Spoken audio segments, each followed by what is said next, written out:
responsible for innovation at that ministry. I also acknowledge the presence of Ms. Rosana Polastri, Director for Latin America and the Caribbean of IFAD.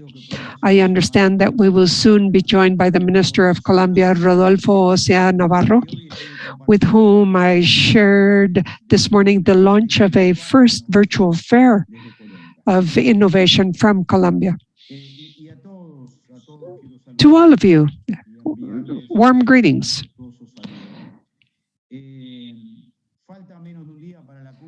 There is less than one day to go before the heads of state meet to discuss food systems. And allow me to tell you that ever since the meeting was called for maybe 15, 16 months ago, at IICA, we have been trying to participate actively through dialogues for actions, building consensus. And the truth is, we are very much at ease because we have done the best we can as IICA. And this was ratified in building the 16 messages that were just ratified by the ministers of agriculture that met on September the 1st and 2nd. Allow me to apologize. I did not greet our Luciano Braverman from Microsoft, a strategic partnership in building matters that are so closely related to digital agriculture. When we start to think of what agriculture will be like through this call to transform food systems, obviously we have some doubts, but at the same time we have some certainties. And amongst the last, we at IICA are fully convinced that agriculture has been called upon to be a driver for transformation of these systems.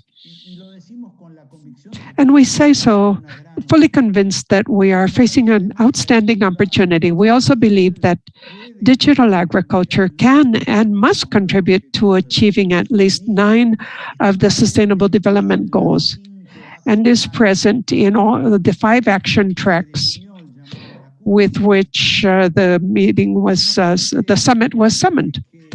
And we believe that from digital agriculture, we can contribute to all these transformations to continue to increase production with resilience, reducing environmental impacts. Everything that are the negative externalities, increase transparency, and improve the insertion of actors that nowadays are somewhat outside the system. Particularly, I am referring to youth and women. And I insist, we have a big opportunity to increase productivity, efficiency, improve water savings, reduce the intensive use of agrochemicals, improve traceability, and see a big opportunity for better participation of youth and women. All of this, obviously, we have to do amidst strategies and plans and policies for the medium and long term, knowing there is a whole road ahead of us, which is just being laid out and is still uneven. But this is a big opportunity at the same time. Allow me to stress the work we have done with the IDB, with Microsoft, where there is a starting point, where we have 60% of the rural inhabitants that yet do not have access to significant connectivity, and where the matter of digital literacy is pending homework yet. For that reason, we are very happy to see the partnership we have developed with Dr. Michael Kremer, the 2019 Economy Nobel Prize winner. He has worked very hard in Africa, and we believe the time is coming to start working on projects in Latin America and the Caribbean. So in this sense, I express my satisfaction and my hope that in the very short term, we can undertake significant projects in Brazil, hopefully in Colombia. And that is why I also greet the dialogues and all the opportunities we can build together in Colombia. And we believe that this partnership with IFAD is extremely important. All these projects at IICA, we call these digital agriculture, and we believe there is much more work to do, and I would like to express today, and before we start exchanging ideas, I would like to say that IICA is a partner that wants to be close to the countries, work together with the different entities and bodies in the Caribbean, and I am so glad to have the Secretary General of Caricom with us. There is so much more to do, so you can count on IICA, because evidently we are starting a new phase in which we want to work together with the countries, and we want to take part in all coalitions and efforts as may be necessary. So warm greetings, and I will be paying attention to all your comments today. Federico, back to you. Thank you very much, Manuel. No doubt digital agriculture is what you mentioned is a big opportunity to address the challenges to transform food systems. We will now hear the Special Envoy of the Secretary General of the UN for the Food Systems System, Agnes Kalibata, on the importance of dialogue in the summit that will take place tomorrow. Please go ahead with the video. Your Excellencies, colleagues, and friends, as you know, last year is the summit to unleash the power of food.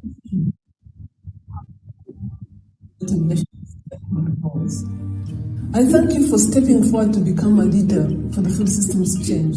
These dialogues bring together people from all parts of society to share evidence, experience, and new ideas. Food is powerful. The food we eat brings us together as families, as communities, and as nations. It underpins our culture, our economies, and our relationship with the natural world. The world's food system touches every aspect of human existence, which makes them valuable instruments of change. The reason we are having a summit this year, and the reason we are here today, is because we are off track. We are not set to achieve on our shared vision and goals for the 2030 agenda. Our food systems have staggering levels of inequality. Our key priority for this summit is to bring more inclusive, equitable, and healthier food systems while also safeguarding our planet. These dialogues are a core element of the summit process. They are an opportunity to come together and identify priorities and actions to be taken for a better future. This will be a people's summit, but it will also be a solution summit, because everyone is part of the food system. We are looking to get all of you and your ideas around the table to ensure that action is owned and driven by different actors. We want action to be driven by you. Your leadership and the ability to have courageous conversations rather than avoid them will be very critical. If we can't have courageous conversations about what needs to change and how we need to work together, then we won't be able to go very far. We need each of you to determine the food system you want for your future and to act on it to make them a reality. We must do this understanding fully well our place in the world and that what we do as individuals impacts on others. I look forward to working with you in this summit process. Together, we can build a world of inclusive growth, environmental sustainability, and social justice. We can build a resilient world where no one is hungry, no one is poor, and no one is left behind. I thank you.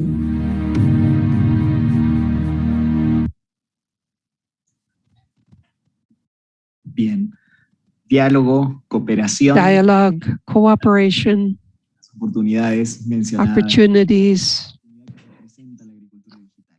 That is what digital agriculture represents. We will now hear Michael Kremer from the University of Chicago, Goodwill Ambassador to IICA. Michael, the floor is yours. Thank you very Should I start? Thank you very much. I'll be speaking today primarily as an economist who's done research in digital agriculture, but I'm also a practitioner to some extent as well, because based on some of the research that I was involved in, I helped found a nonprofit organization, an NGO called Precision Development, which works in this area in quite a few countries. But let me start from the research perspective. I think there is a lot of excitement about digital agriculture. Some of that excitement is about potential new technologies that are available as more and more farmers get smartphones, as we get better data from satellite data, as we get better possibilities for moving beyond just basic extension to integration with supply chains. But I should also note that there's also a lot of skepticism about hype around digital ideas. And I think one thing that I've been involved in is trying to both do research on this and to compile evidence from a number of studies. Some I've been involved in, plus the other studies that are available that have fairly solid, fairly rigorous evidence, typically from randomized controlled trials. Now, many of the newer ideas we don't yet have evidence on, or we don't have enough evidence to really synthesize across multiple contexts. But together with Raisa Fabregas and Frank Schilbach, recently wrote an article that appeared in Science analyzing the results across multiple studies for the most basic digital extension using the most basic technology. Many of these studies were done in low-income countries rather than the middle-income countries that are predominant in the Americas. And we were therefore looking at feature phones, not smartphones. We're looking at basic text messages or at voice messages, and trying to say, even that basic level of technology and those very basic messages, does that make a difference? So, here's what we found. The first question we addressed was whether mobile phone information can change behavior. And we summarized all the studies we could find. Many of the ones I was involved in were done in East Africa and examined the issue of soil acidity. Soil acidity is a big problem in the region, but it's treatable with lime. And there's widespread recommendation of lime by governments, NGOs, and international agencies. But adoption is very modest, typically around 3 to 10%. We had an opportunity to work with a number of different partners, including One Acre Fund, the large NGO. One of the wonderful things from a research perspective about working with One Acre Fund is they supply some of these inputs. So they have records of which farmers are ordering them and which ones aren't. And they're working with hundreds of thousands of farmers, or now many more than that. And they're working also with governments, such as the government of Rwanda. So we were able to do, I guess I see Microsoft is represented here. So maybe this will be a baby version of the A/B tests that are done by tech companies all the time. But we still had, we might not have had as large a sample as Microsoft or some of the other firms in that industry would have. But we did have hundreds of thousands of farmers. And then that allowed us to test the impact of the messages, but also to look at different message varieties, what time of day is best to send them, how many repetitions make sense. I'm happy to talk about that another time. But we found in this, averaging across these studies, but also other studies, on average, a 22% increase in the odds of adopting the recommended inputs. So that's not going to instantaneously change agriculture. But at the same time, if you look at, are the is this a good investment? Well, it's very clearly a good investment because sending mobile phone messages is so cheap, so inexpensive. Even we estimate a benefit cost ratio of about 10 to 1, taking into account the agricultural studies on the impact. Of course, some individuals never got the messages. They treated this as spam, or it never reached them. So the impact for those who it did reach was probably larger. As a different question, a more difficult question, is what's the impact on crop yields? So there are fewer studies here, and so take these results with a bit of a grain of salt, but we tried to put together data from multiple studies, and we estimate about a 4% average benefit in yields. Now, interestingly, we did not see much difference between the programs that also had an in-person extension component and those that did not. Either way, we found a difference of about 4% in this limited number of studies. Again, that might sound modest, but if you think about it in benefit cost terms, it's wonderful. Now, let me emphasize a few reasons why, first, we likely underestimated the benefits, and then second, why the long-run benefits are likely to be much larger. So first, as I noted, these were all very basic technologies, but second, these were randomized controlled studies that compared the farmers who got the calls with those who didn't. But we actually also found evidence that the information was transmitted from farmers who got phone calls to other farmers as well. I'm happy for those who are interested, happy to share the article. And that suggests that we're missing part of the effect.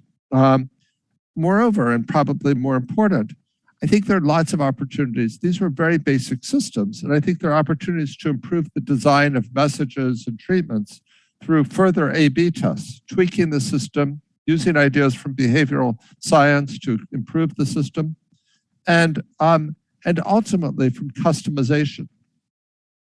I think the opportunities for this are really greatest when it's possible to work in many different contexts, as precision development is now doing. So we can take lessons from India, from Pakistan, from Ethiopia, from Kenya, and integrate that with lessons from the region and see what commonalities stand out, but also what differences there are. In the long run, I think effects will be much larger as we move, or let me restate that. I think there's opportunity for much larger effects as we move to both greater advanced technological advances and greater integration with other systems beyond just extension. So, for example, if there's remote sensing data on soil chemistry, then that could be, and if you combine that with GPS location, if farmers have smartphones, then you can deliver much more customized advice about exactly who should try what inputs. Or to take another example, if you have better weather forecasting data, and I think there's a lot of technological opportunities to improve weather forecasting data, then again, if you have precise location data for farmers, you can deliver things in a very timely way. Other examples, if there's a pest outbreak, you can collect data where those pest outbreaks occurring because farmers could call it, take a picture of the pest. You can then have programs to analyze this data, identify the pest, and put that together to see where these requests are coming from to understand pest outbreaks better. We have some early indications of these types of system-level impacts. Early studies on the adoption of mobile phones, for example, a famous study in India, found that the availability of mobile phones both lowered the cost of fish to consumers and increased the price to those who are doing the fishing. You might wonder, well, how can you do both of these at the same time? Well, the answer was, people who are fishing can find out which markets have an excess of demand of fish relative to supply, which ones don't, and they can deliver to the right markets. Fish are obviously an extreme example. They spoil quickly. Effects might be smaller in some other markets, but there's an opportunity for improvements in the efficiency of the system. Okay, let me say a bit. I've sort of talked about why. I'll let me give one other example from a study I was involved in. We looked at a large sugar factory, and we found that having two-way communication, to pick up on the points that were emphasized earlier, this isn't all about sending information down to the farmers.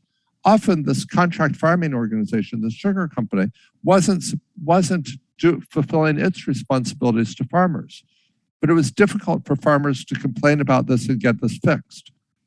A hotline system allowed them to get the message, get the information on when they hadn't been paid, when they hadn't got inputs that they were supposed to get from the company. This allowed the top management of the company to work on fixing the problem. And we saw real increases in fertilizer delivery on time and reductions in never delivering in fertilizer. Similarly, I think well, let me move on and say a little bit about the economics of this. I think there's a very important role for these systems for both markets and private sector and for the public sector. At the same time, both face real challenges. So let me say a little bit about what I see some of those challenges are. The economics of information is a very difficult area. It can be quite difficult.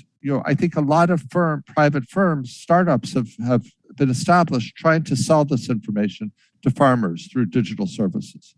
That's an inherently very tough business to be in. One of the reasons is farmers can get this information from other farmers who have subscribed, even if they haven't.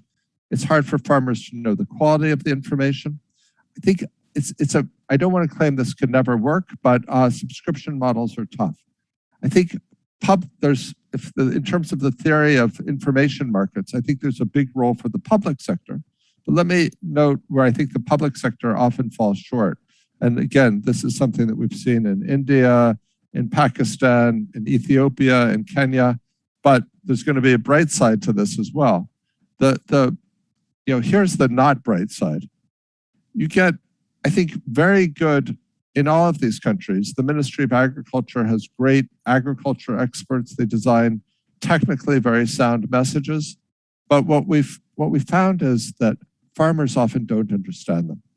And one thing the private sector is much better at is feedback loops. You know whether people are ordering your product or not. If you're a sophisticated company like Microsoft, you're testing whether people are using this, doing A/B tests all the time. Public sector historically isn't as good at that. And that when we tested this, we found often that this was actually in soil health cards, a little bit different. But the government of India, same thing in Pakistan, very similar things in Ethiopia and Kenya, very low levels of understanding of the messages among farmers. Issues of were they using understandable terms, were they using the right units of measurement? So that's the bad news. The good news is this is not from ill intent, quite the opposite. We found that when there was research to do testing, to understand comprehension, and then or just to analyze the data from the government systems, that turned up ideas for showed what wasn't working, but turned up ideas for how to improve that. And then there were opportunities to do these types of tests, do A/B tests on ideas from the government or whoever the partner organization is, and bring in ideas from research, try things, see what works. And then what we found in multiple cases, often at considerable political cost, both in India and Pakistan, when the government found out things weren't working, even though there was considerable political pressure to roll out the next wave, they said, hey, wait, let's go back, let's fix it, let's try to improve it. And I think that's a very encouraging sign. But I think there has to be some development of feedback loops and testing for government systems. So, I think that this is an area where there's tremendous potential for new technologies to achieve what really may be transformative impacts in the future, not just the high benefit cost ratios, but actually transformative impacts. But that's going to require, I think one thing I think is a very important role for the international community is to support multiple efforts by governments, by NGOs, by firms, but to make part of that deal something where there's a request for information and transparency in exchange. Because really it's by understanding the impact and rigorously evaluating the impact and sharing the information of that we can get progress as a world. If different countries and different firms, different NGOs are all able to learn from each other about what's effective and what's not effective, then that will allow much more progress in this area and thus contribute to transformation in agriculture and to broadening of access for groups like youth and women who are currently can be underserved. So, that would be my, I'm excited about this area, but I think we'll achieve much more if we can have some public sector support in exchange for information and careful evaluation.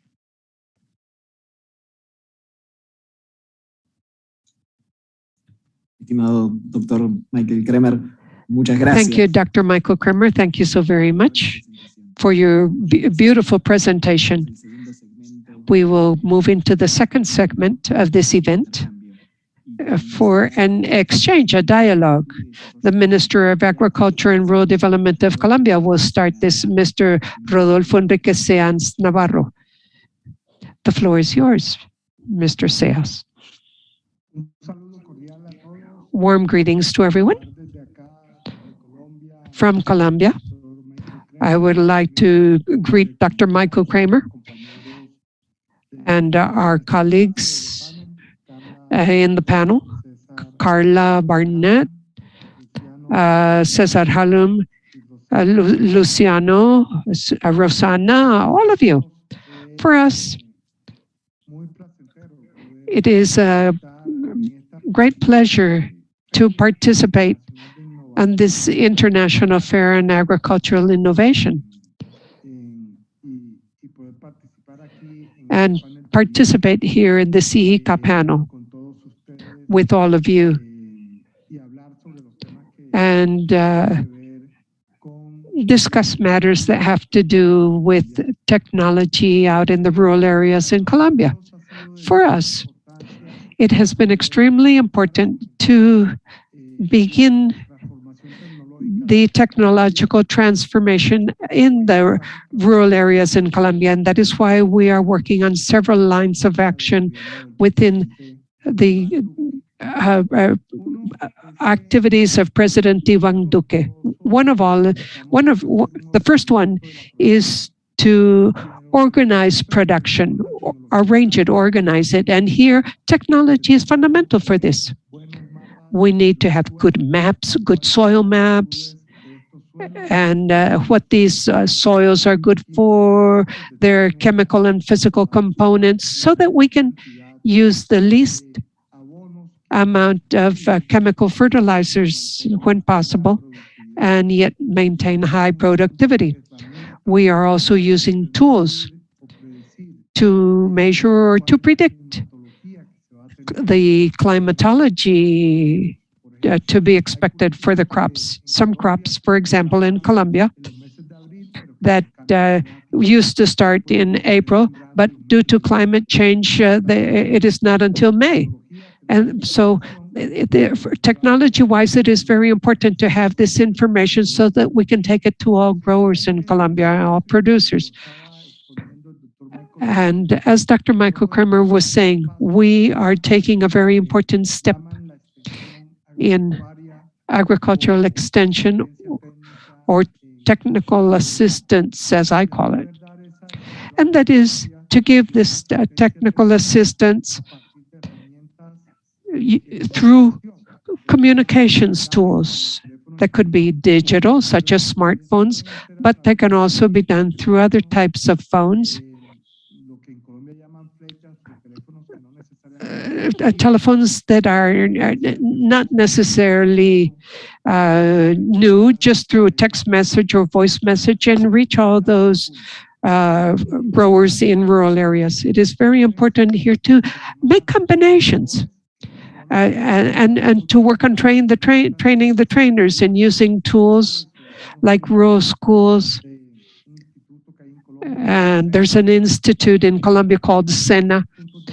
So we should use all those points of connectivity, points where we can have meetings to add to the information that is shared via technology to the rural growers. And of course, this we have to be supplement with all the studies and science and technology, for example, to improve irrigation systems.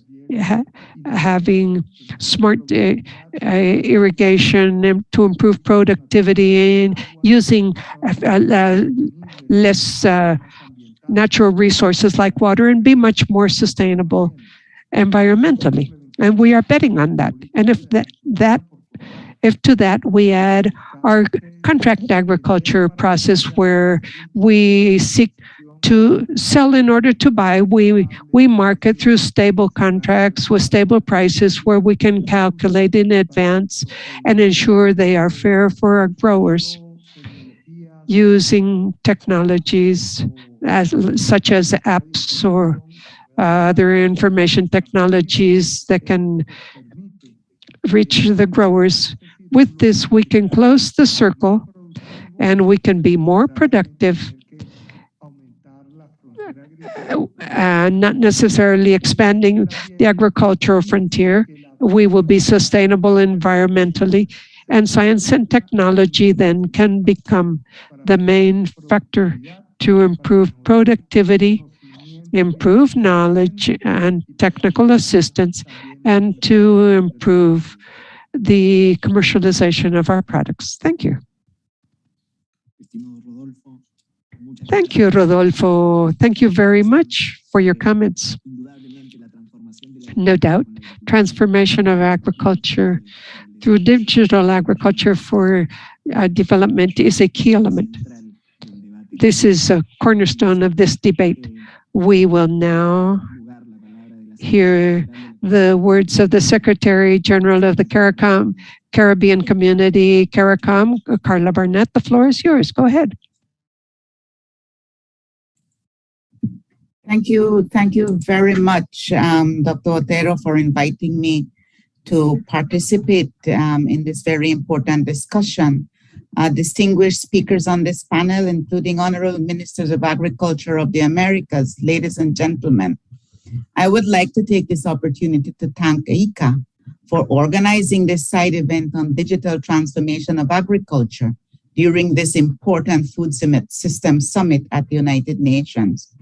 It is my pleasure to be with you today as you discuss the opportunities, challenges, institutional models, and successful experiences of digital agriculture that can be employed in the Caribbean community.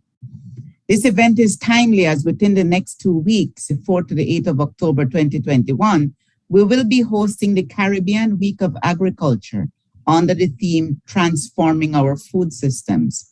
Certainly, the benefits of digital agriculture will form a major pillar of those activities.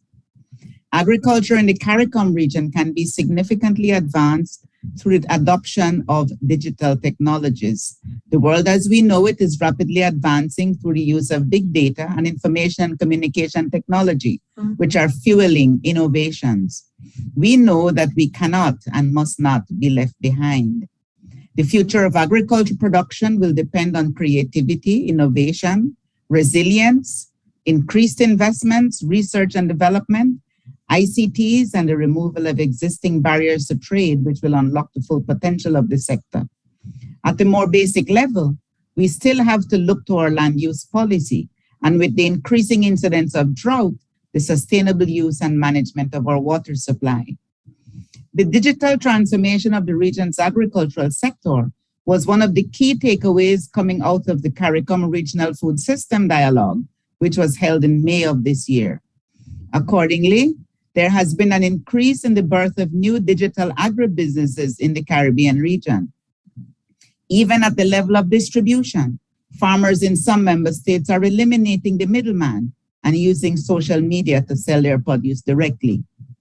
Over the last decade, the Caribbean has been successful to varying degrees at developing its ICT response to the shifting global economic environment, as well as the impact of climate change.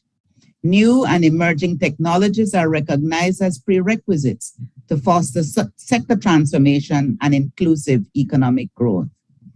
Digital technologies are being touted as increasingly crucial in advancing e-learning and transfer of technology and innovation, especially in the context of the current COVID-19 pandemic, which has seen us intensifying the rollout of much needed e-solution and e-services in particular. Notwithstanding the achievements by Caribbean countries in ICTs, unequal access to and use of digital technologies remains with us, particularly in rural communities. The global pandemic, COVID-19, has highlighted significant gaps in the usage, application, quality of service, and reach of ICT to significant sectors, including agriculture. The region has commenced various activities towards the development of a regional e-agriculture strategy. This strategy will cover synopsis of the current e-agriculture environment, including existing solutions, providers, and initiatives. It will also include a vision for ICT for agriculture in terms of what improvements could be expected at country and regional levels by leveraging ICT, particularly when it comes to product specialization, regional cooperation, and enhancing foreign trade. It will include recommendations to create an enabling environment for e-agriculture, including government leadership, regulatory frameworks, and sustainable business models and workforce development, particularly for women and youth. And it will include identification of existing and projected high priority e-agriculture ICT solutions that can achieve quick and highest impact and which may be suitable for adaptation at the regional level. This will have with it an action plan which will set out activities covering content development, literacy and training, infrastructure coverage requirements, platforms and applications, and access to devices. We expect that when completed, this strategy will provide a blueprint for the rollout and transformation of the region's digital agriculture structure and composition. Already we are seeing some level of investment in digital agriculture in the Caricom region. Caricom, therefore, is a ready and willing partner in IICA's mission of digital agriculture in action to promote digital agriculture in Latin America and the Caribbean. Thank you very much for having me say these few words today, Dr. Otero. It's been my pleasure. Muchas gracias, estimada Carla. Thank you, my dear Carla. No doubt, we should leave no one behind. Digital agriculture is an outstanding opportunity for the Caribbean and for all the region. We will now hear the words of the Secretary of Family Agriculture, the Ministry of Agriculture, Livestock and Supply of Brazil, Mr. Cesar Halun. Mr. Halun, the floor is yours.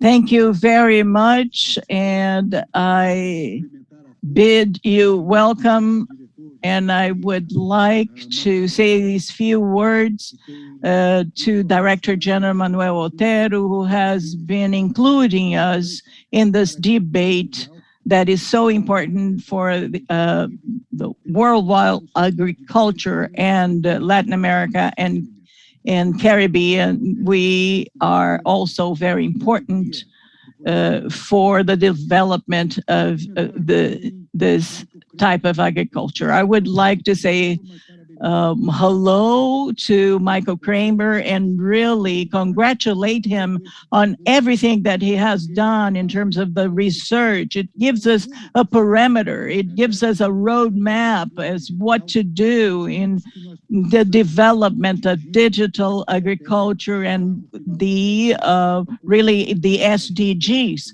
that how we are there on the good road to really meet the SDGs. So here in Brazil, we think, people think that we have great producers and we are main actors in the production of food, but there are many 4 million of the agriculture business, they are small business. They are small producers in Brazil. There are big ones, but in every 5, just one has attention and technical attention of the agriculture extension. And Kramer said that when we have it, we have a better human development, and of course, they make better money. Income, and sometimes it's 2.5, 3 times better than those that have no attention whatsoever. So it is really a challenge to universalize this communication. How are we going to do that? It is very well said by Michael, talking about the digital agriculture. This is the way, the pathway that we have to tread and follow. And this is divine. Minister Teresa Cristina of Agriculture here in Brazil, she has always mentioned this pathway and talked about digital agriculture in Brazil. We have been working to validate a methodology in Brazil, and what Michael presented here is very good, but some countries are different from others. So we have to adapt the realities to our countries. We are going to be developing this methodology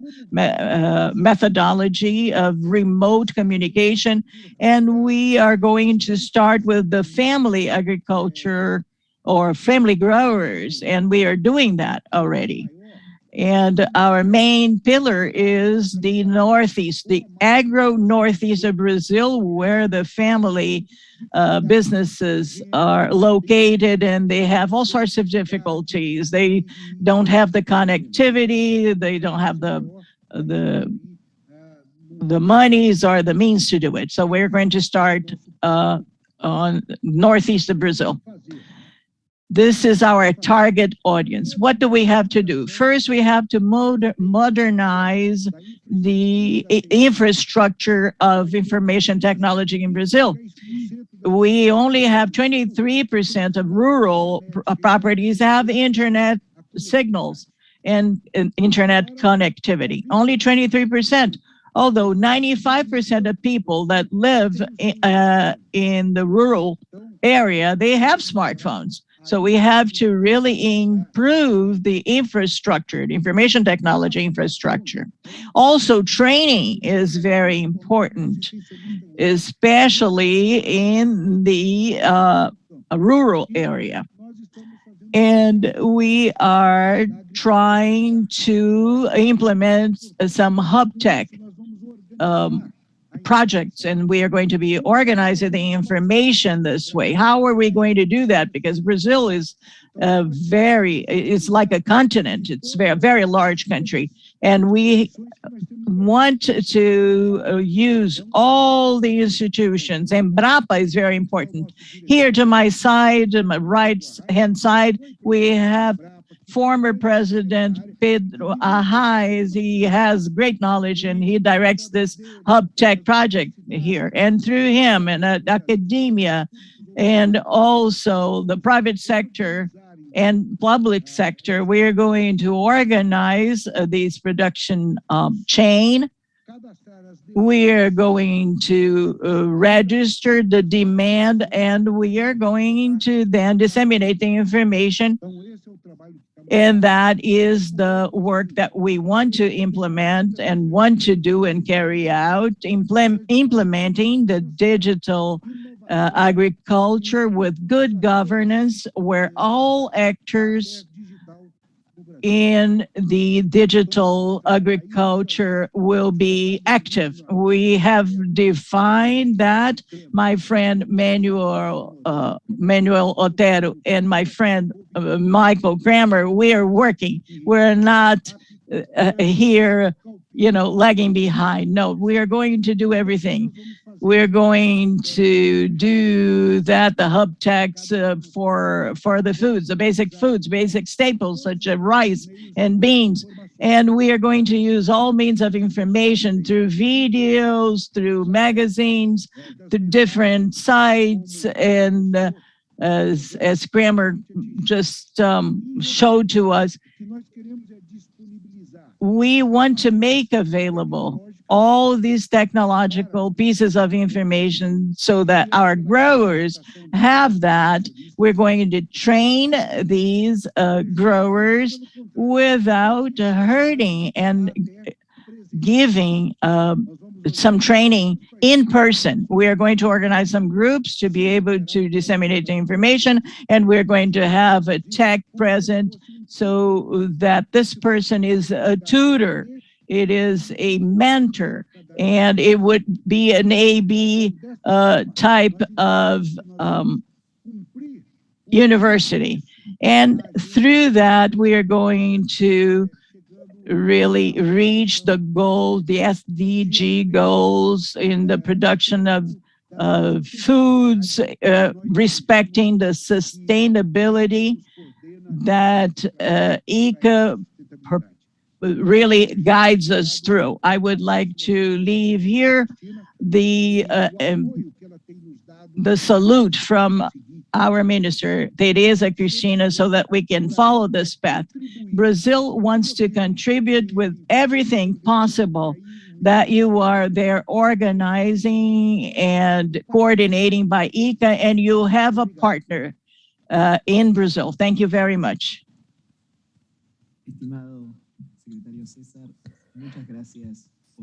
Thank you, Mr. Halum, for your very interesting presentation. The strategic importance, no doubt, of rural extension, both in-person as well as digital for rural development, is fundamental.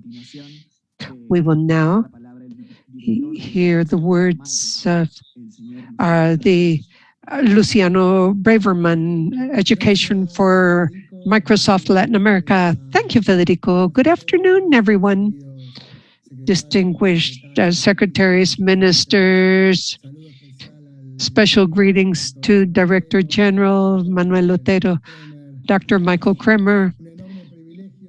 It is quite a privilege to share this afternoon with you, listening to so many views, interesting views. Digital agriculture in itself is passionate. I loved the presentation by Dr. Michael Kramer, the things that Cesar was talking about, the approach shared by Manuel. And so we have a challenge, but as well a great opportunity ahead of us.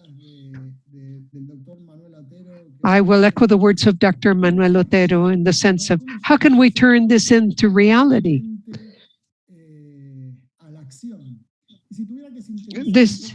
If I had to basically summarize the presentation so far, I find 3 or 4 things that have been popping up once and again, and these are the matters of connectivity, a change in culture, including how we can help the sector gain those new skills to face this new reality. And the last is innovation. How do we work together to adopt new technologies that could be so simple as to what Dr. Kramer was mentioning, a text message, and all the way to much more advanced technologies, as the Minister of Colombia was mentioning. I have no doubt that a connected population has many more opportunities to work, to generate income, to access new knowledge, and especially to be more productive. And we also mentioned the joint work done by IICA and Microsoft in matters related to connectivity, and that have really shown there is a tremendous opportunity in the region. 77 million inhabitants in rural communities in Latin America and the Caribbean. They have no access to the internet. Quality access, minimum quality, not even that. So just imagine A good part of the access does not have access to even minimum internet services, and 46 million of them live in rural territories. We see a great imbalance and inequality in access to these new technologies. It is clear that there are certain limitations that we cannot address effectively. No doubt that solving these inequalities will be ever more difficult and will have direct impacts on education, on job opportunities and development and health services. And there is no doubt we need to bring these three elements together: connectivity, developing skills and innovation in a significant manner. At Microsoft, we are working very hard in these three lines. Regarding connectivity today, as to infrastructure is concerned, we are taking maximum advantage of the TV white spaces technology or method. These are the analog television systems that are currently not used. So we could use these mechanisms that the TV has ceased to use. So with that, we could take connectivity today to more distant, rural, vulnerable areas in a much easier manner by just setting up the minimum infrastructure. There are examples where different rural schools are having access to the internet in a manner they had not done before. We are working very hard also on with the different governments of the region developing public policies that will clearly help implement these solutions. There are cases in Colombia, Ecuador, Peru. Those are just a few examples. And the hard work of Microsoft lately is digital skills, and that is fundamental to improve the quality of living in rural areas. This is a matter that is directly related to Microsoft's mission to empower each person and each institution on the planet.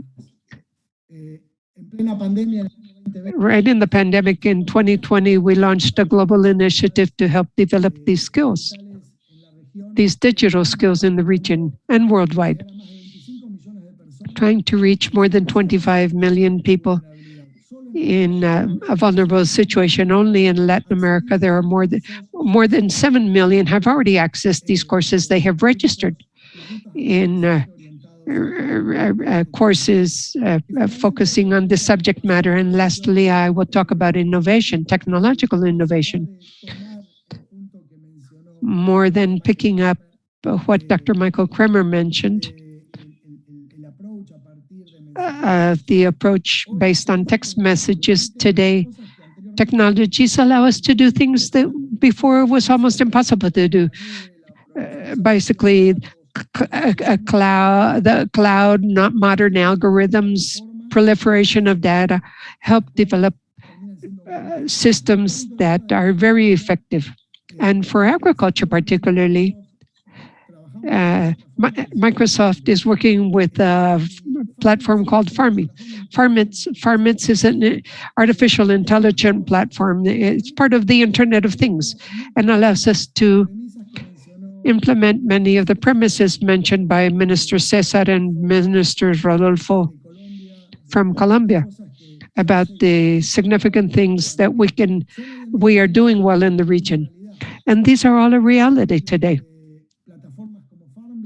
Based on platforms like Farmit, we can collect data from sensors, cameras, drones, very useful information for farmers to make best decisions to somehow improve their productivity. I believe there is no doubt we are facing a challenge that will require significant cooperation between the public sector and the private sector. And we are already working with with most of the countries in the region implementing this type of technologies.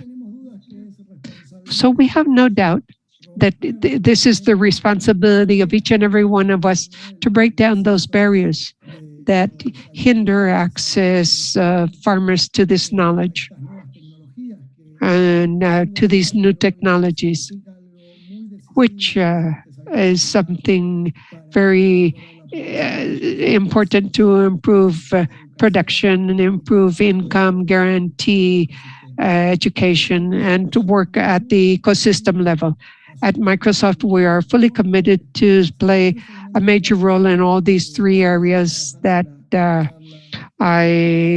we have been discussing throughout the afternoon. And I especially personally hope to work with each one of you to somehow close this existing digital gap in the region, significantly improve gender equality, and above all,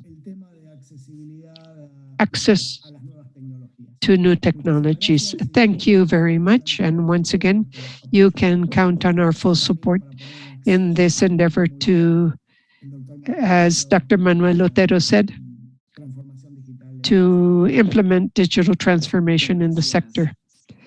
Very much. Thank you very much, Luciano.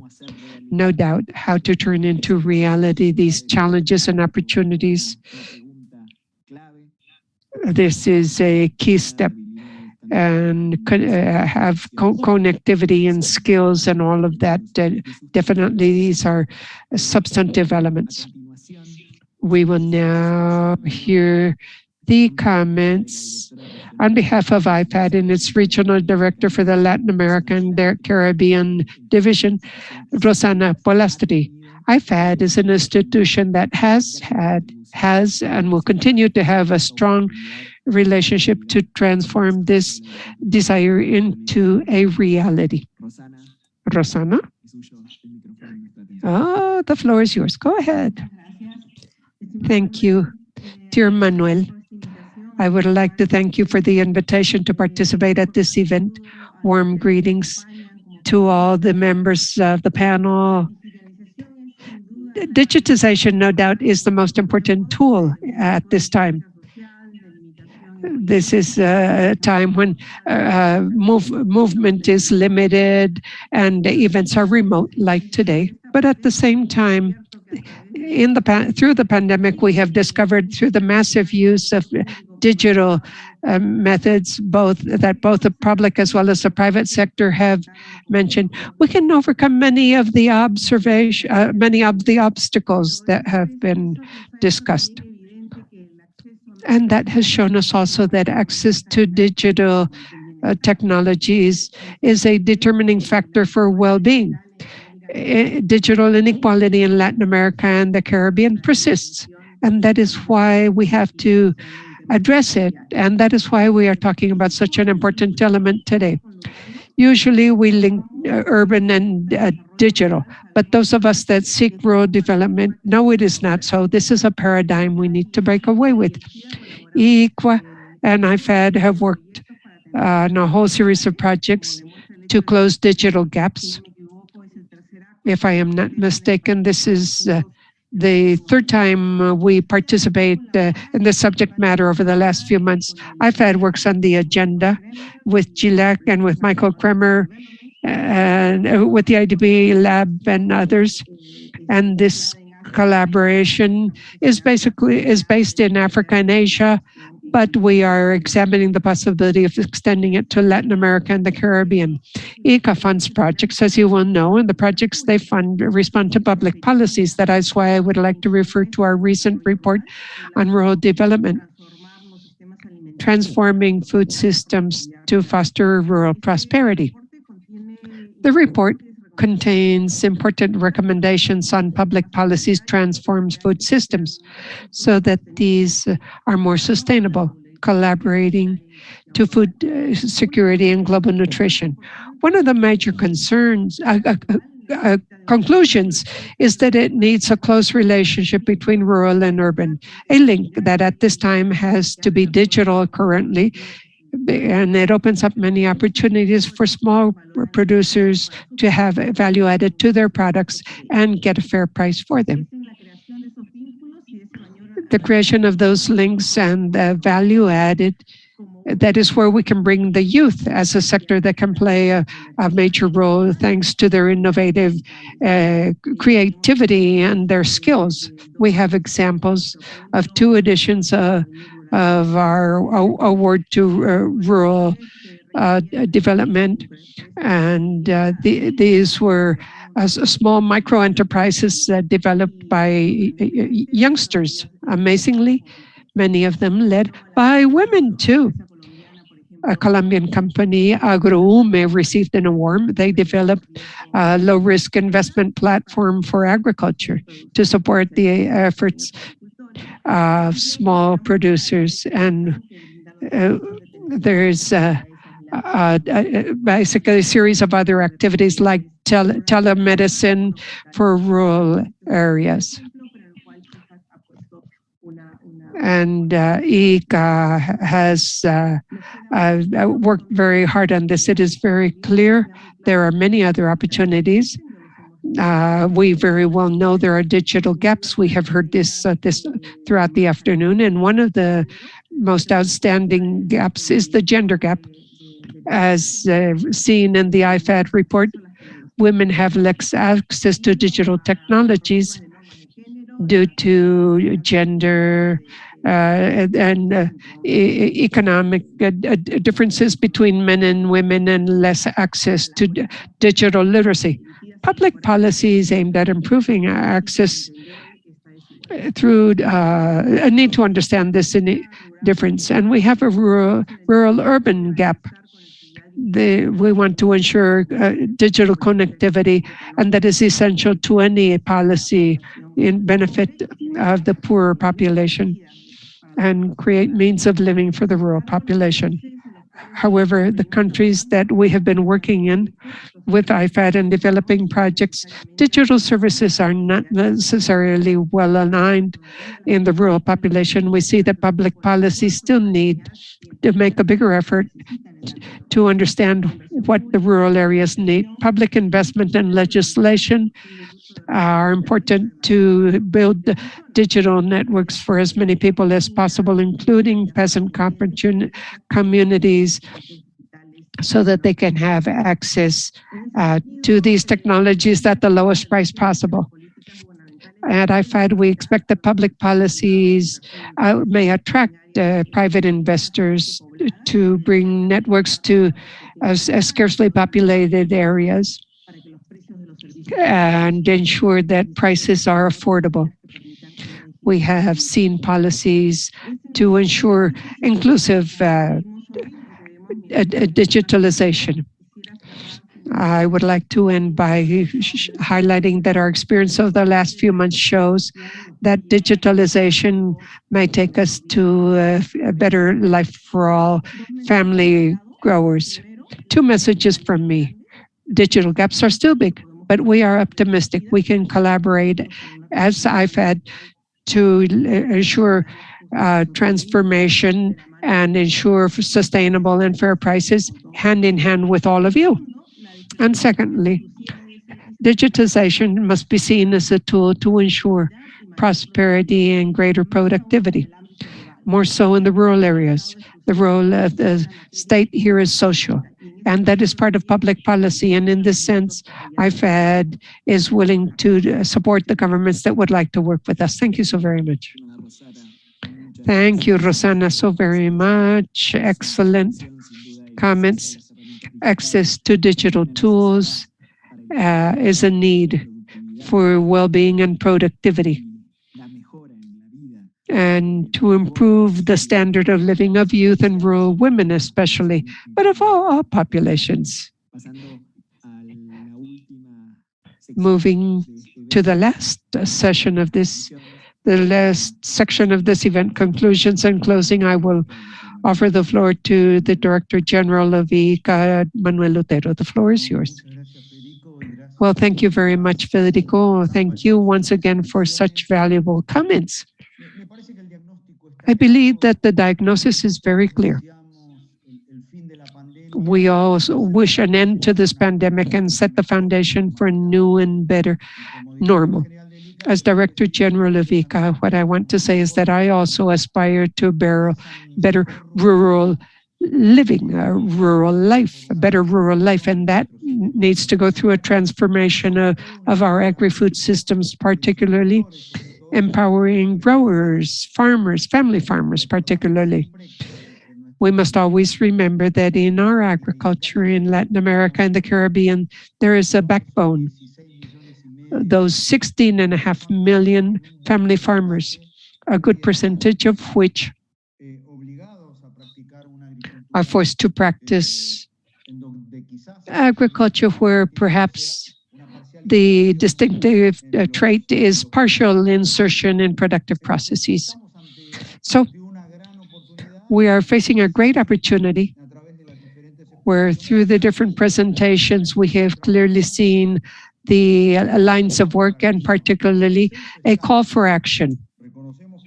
We recognize there's a big opportunity in seeing how to work on this. And as Director General of IICA, I would like to thank Secretary Cesar Halum. He has given clear signals that the conditions exist to begin implementing the project on digital agriculture in northwestern Brazil, particularly considering that the actions we would develop together with Michael Kremer are to enable the in-person extension, and that is very important. And repeating what the minister has said, Rodolfo Sea said, I am glad that the agreements have been signed with the University, Technological University of Pereira, Biodiversity and CIAT, and Juan Lopez Restrepo, and Jesus Quintana, because this, in the very near future, will very likely help us advance with new experiences in technical extension to help Colombian farmers. As far as IICA is concerned, we are always trying to work as close as possible to our constituents, promoting intercooperation with organizations as IFAD. Rosana, we are very willing to continue working together in discussions and to develop and implement certain projects, but IICA will always be closed. We are an institution that represents its constituents, and we are facing an outstanding opportunity that we cannot let go by. So thank you all very much once again for this event, where I believe we have consolidated a series of actions that now we have to turn into a reality. So once again, thank you, Federico, all of you, in fact. And the floor goes back to you. Thank you very much, Manuel, for those closing remarks and conclusions of such an outstanding event, quality-wise and commitment-wise. Have an excellent rest of the day, and we will see you soon working with all farmers of the Americas, men and women. Thank you.